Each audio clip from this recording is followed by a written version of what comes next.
আপোনালোকে চাই আছে AIPL Live 24/7 ষ্টুডিঅ'ত মই ৰফিক আহমেদ। তেজপুৰ খালনিবাৰী আৰক্ষী চকীৰ অন্তৰ্গত বিভিন্ন ঠাইত নিষিদ্ধ জুৱা খেলৰ প্ৰয়োগ। কোনে দিলে তেজপুৰ বিন্দুগুৰি কঁঠালগুৰি বাগানত জুৱা খেলৰ অনুমতি?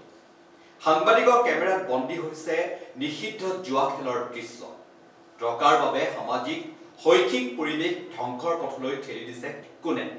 নীৰৱ খালনিবাৰী আৰক্ষী, নীৰৱ জিলা প্ৰশাসক। এজন জুৱাৰীয়ে বহুতক মেনেজ কৰি চলাই আছে এই নিষিদ্ধ জুৱা খেল। কোনে কোন আৰক্ষী বিষয়াক মেনেজ কৰি চলাই আছে জুৱা খেল? সবিস্তাৰে জনাই গৈছো AIPL লাইভৰ প্ৰতিগৰাকী দৰ্শকক।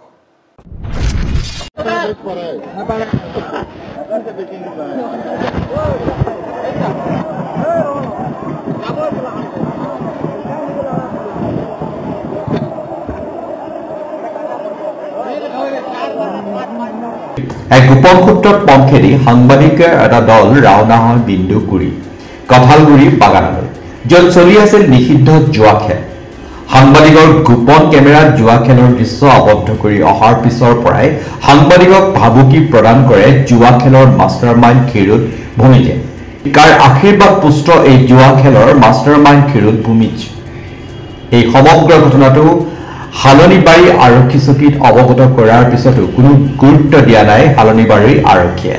ফলত হালনিবাৰী আৰক্ষী চকীৰ লগত জুৱাৰীৰ গোপন বুজাবুজি থকাৰ সন্দেহ প্ৰকট হৈ উঠিছে।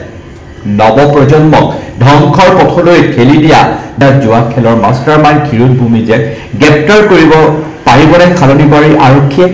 নে এনেদৰে চলাই থাকিব নিষিদ্ধ জুৱা খেলৰ ৰমৰমীয়া বেহা? এই লৈ এতিয়া সকলোৰে প্ৰশ্ন হৈ পৰিছে।